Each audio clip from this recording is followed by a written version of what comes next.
Welcome back, YouTube, and today we're going to do a comparison with the original Air Jordan 5 Black Metallic, the original from 1990 that Michael Jordan wore in the playoffs. And we have on the right side here, we have the 2016 Retro. Pretty solid retro. I am definitely favorable to this release compared to all the others, and I'll get back into that as we get into detail. But speaking of this shoe in general, I thought we'd share a couple neat little pieces before we do the comparison. So here's the original Nike ad with MJ on the cover. It's kind of removed from the magazine, but as you see, it's pretty cool that they have a little detail that's different that was in this prototype. Actually, Big Bo has a pair, I believe, that's like this, where it has actually white around the air unit. You see on the Air Max 90. So I thought that was a pretty neat thing. A lot of people probably don't notice that. So we'll just flip through real quick so you guys can see. There's Agassi, the Aqua Sock, and last but not least, my favorite 1990 runner of all time. If you follow me at all on the Grail Sneaker Week on my Instagram page, you'll see that these were recently highlighted. Love this shoe so much. So we have that piece. There's more MJ on the back. And this was a fan giveaway at Chicago Stadium. We have a Bulls 1990 NBA playoffs sponsored by Sports Channel. The greatest channel for the most Bulls coverage. The locals know what's up, and that was it. That was the channel. Get the most coverage for the Bulls out of any network or any mainstream channel. So I love my days of Sports Channel pre and post game, and all the broadcasts, and so that was a good time. So we're gonna look at the boxes real quick before we get into the comparison. So here's the original box. As usual, it's a little skinnier than the retro boxes. It's a little more narrow. You got your black and black metallic, size 11. These are both size 11, so we'll make it for a nice comparison. Made in Taiwan. Got your Jumpman, it's your classic Air Jordan box, and then retro. Just a little wider, as you can see. Black, and they put the fire red in there, and it just gives you, before they started bringing back the Nike branding on the boxes. So there you go. And next we will do the comparison. All right, so first we'll look at the front end view, and you can see they're both size 11 like I mentioned earlier, and the heights are pretty much right on the money. So that's really cool to see. And another thing I like about this, a lot of people are bad mouthing the tongues, that they're too tall. They should be, everybody's thinking about the 2000 retro, and it's not true. It should be tall. I mean, look at the tongue. It's tall. The original tongue is tall. It should be. They were cutting them too short. So between the short tongue on the 2000 and not using a red insole, which I'll show later, is like the reasons, two main reasons why I favor this retro over. But again, no retro is perfect. OG is perfect. Like when you look at the toe cap. So you look at the toe cap, and it comes up pretty high. It should be cut a little lower, like this. The OG on the left. The 2000 retro, the materials might be a little better, but it's definitely not. It doesn't have that Durabuck grain to it. When you look at the Durabuck, it does not have that sheen, that grain to it. But it does have the lower cut. So that's one thing, but the materials haven't been the same. It is what it is. A lot of people don't like the tongues. They don't like the tongue material. It's padded more. The retro one from 2000, it's got some padding to it also, but maybe not as padded. But I think what I've always said was, I think Jordan Brand was looking for something more durable. Like this will like scrape and scuff a little bit, but as you can see, like these tongues, they crack. It was more delicate. It looked great. Longevity-wise, I think they were just looking for longevity. So you can see the Jumpman doesn't have that as vibrant red as the OG. The netting on the 2000 also I'm not crazy about. I kind of prefer the netting on the 2016 retro better. I think it's made a little nicer. Again, it's not like the OG. Nothing is. OG or bust, baby. But yeah, you can see the curved line here with the stitching. Looks a little better on the original. Just little details, but heights are pretty much the same. You see the liner comes up a little thicker on the top here. It's a little more thinned out on the OG. not going to pull too hard on the tongues, but that gives you a good idea. And here's the original hang tag talking about the Durabuck here. So this is pretty cool. Shoes are made from Durabuck, a synthetic material that is just as breathable, flexible, and durable as leather. So yeah, the whole point of it was Durabuck, lighter material, more flexible. I've posted many photos of MJ wearing like the 7s and the whole shoe's like bending to his foot, not blowing out. Like we see a lot of like the 20, what was it, the 37 now? We just saw one of the players from Boston, his shoe freaking blew out of his foot. You know, this is a brand new design. Like, why is this happening? And these guys like, oh, stop don't badmouth the brand. Don't, you know, this guy could have got injured. Like, it's like preseason and his shoe blew out, you know? Jordan's shoes held up, and these guys, as technology advances, that should not be happening. That is very scary. So you can say what you want, but that's not cool. So I was like, wow, brand new model, and we've come this long and it's doing this. So yeah, not cool. But anyway, not to get off track. But yeah, the retro is a little wider, slightly wider. You just see the shape, how it kind of curves in. Just really nice on the OG. But yeah, pretty solid, you know. Ankle bubbles, they keep making them more pronounced. So that's one other detail that we can point out. We'll see that from the back view as well, and we'll do that next. Holy oxidation nation. But yes, as you guys can see, I have treated these before, and it keeps coming back. Just leaving it as is. I forgot who sent me. Somebody sent me some new product that might work for oxidation. So maybe I'll test it later, but for now, it's fine. The Nike Booty, as you can see, the OG, it's a little smaller than the retro. This looks great. Again, we've seen that a few times. Fire Reds that came out, but yeah, it looks great. I don't mind it. It's pretty close, you know, true to the original. Ankle widths are pretty much the same. It's really well done. Then, you know, darker black here. This is lighter. You're nitpicking. The edges pop on the retro, but the OG, those edges definitely pop more. The tongues, as you can see, it says Air Jordan.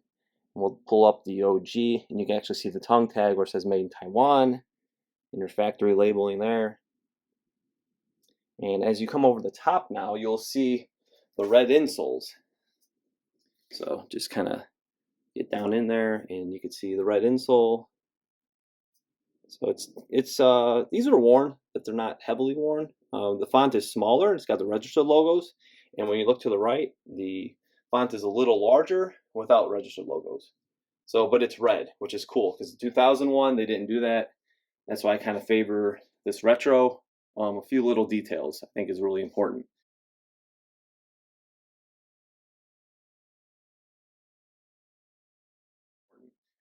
Lace locks we can even look at here. These kind of, you know, it's not as shiny. It just dulled over the years. The reds are definitely different. This is definitely more deeper red. The toe boxes, you know, OG's undefeated. We'll get into that later, but it looks good. You know, this isn't bad. This isn't bad at all. This is a little more narrow here. You can see this is a little wider. Like I said, the shoes in general a little wider than the OG. But notable, that's pretty much it from the top view. And we'll do toe-to-toe next. All right, so here's your toe-to-toe view. It's always the same. The OG, nice slope, more aerodynamic. Just, yeah, undefeated. It looks really great.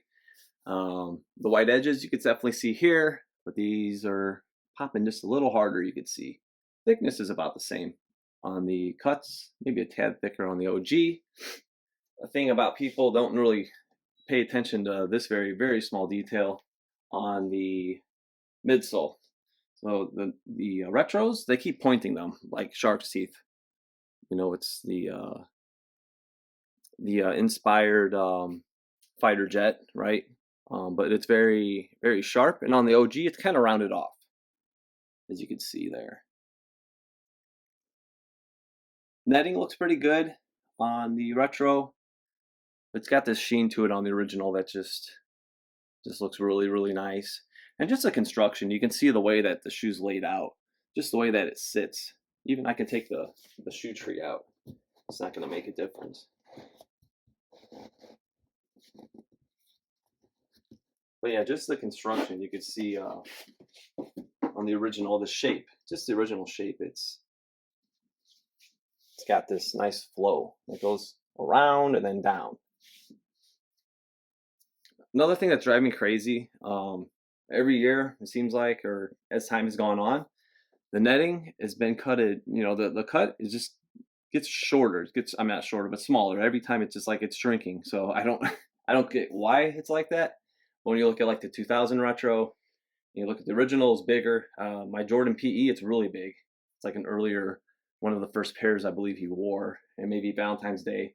I'm definitely thinking that is where the roots of those came from. But yeah, the netting they just keep cutting it smaller, and the whole point of it is for ventilation, so your feet don't get hot. So I'm not quite sure why they just can't beef it up a little bit, but you can tell it's definitely smaller. When we go heel to heel, you'll probably see that a little closer together and a little more noticeable.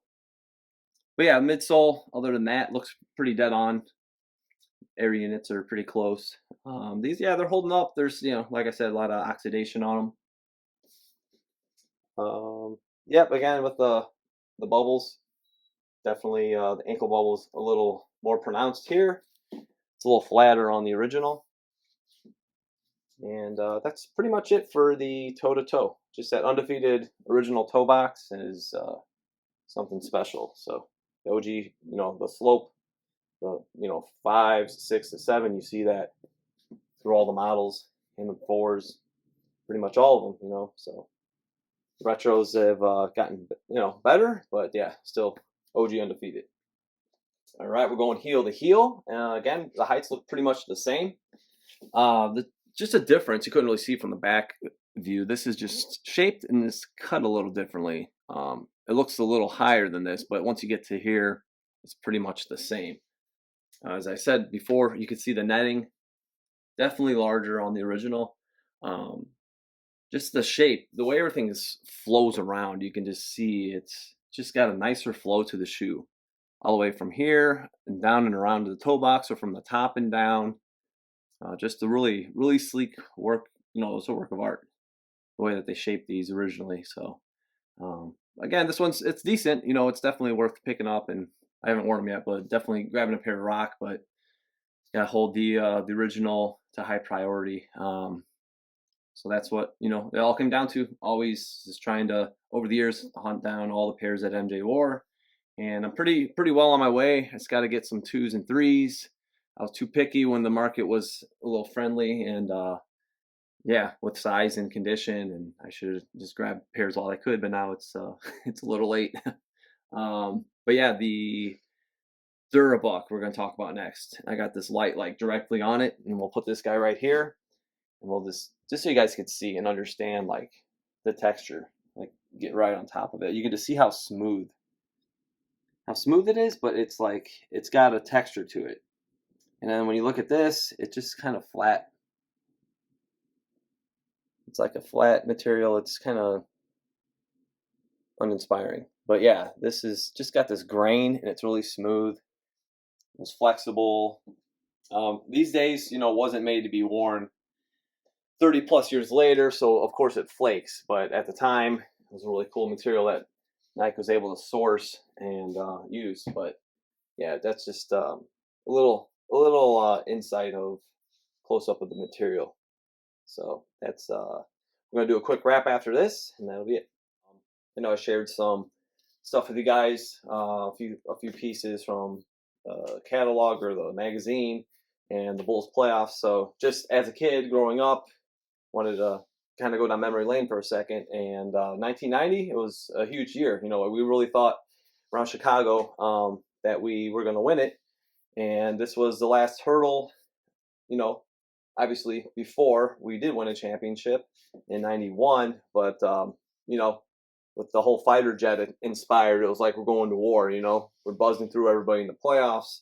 Then we got Detroit, and it's kind of funny because you see this picture of MJ now, and you're like, damn, he looks all squinting. But that was laughter there, but there was a lot of pain. And for Bulls fans, there was a lot of pain leading up to this time, and everybody tries to, sugarcoat and the dynasty, the championships, and but yeah, if you were really a fan and you were watching game after game on channels like Sports Channel, had the most coverage during the regular season, and You pick up games here and there, but just being on that ride the whole way was just very stressful and exciting, and it was really cool. So this shoe, it reminds me of just that battle, that last step that we had, just fallen short to where we failed.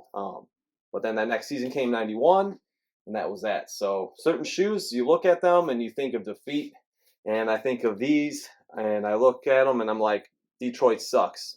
The bad boys. That's what it reminds me of every time I look at them. I can never look at a Pistons jersey without saying that. I'll never touch a Pistons jersey without saying that, no matter how much time goes on, because those memories, and that's like the peak, the golden age of the NBA.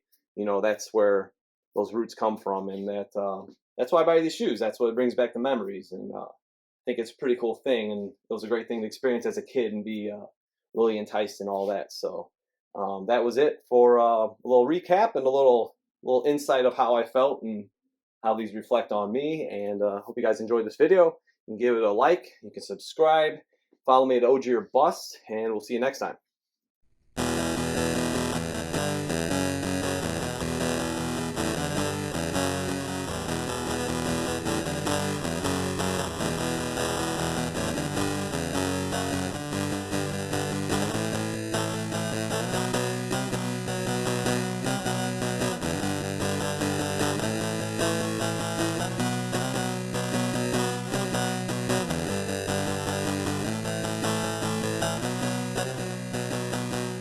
What's good, everyone? How about a little Easter egg for you guys? If you stuck through the end of the video, here's a little bonus. So here is some sneaker crack from MJ's PE 1990 Conference Finals Game 3. He scored 47 points, and these were actually gifted to Whitney Houston. So I'm not rich. I can't afford, multiple pairs of Jordan Gamers. So I collect some, when there's soul swaps done, I collect some sneaker crack per se. So you can see there is a very nice air unit, pretty fully intact. See some shark teeth, plenty of polyurethane pieces, but yeah, cool little momentum from Jordan's game used shoes. So I do have quite a few of these cubes that I've collected from a few people do soul swaps, but my dude Ammo Skunk is always on the lookout for me.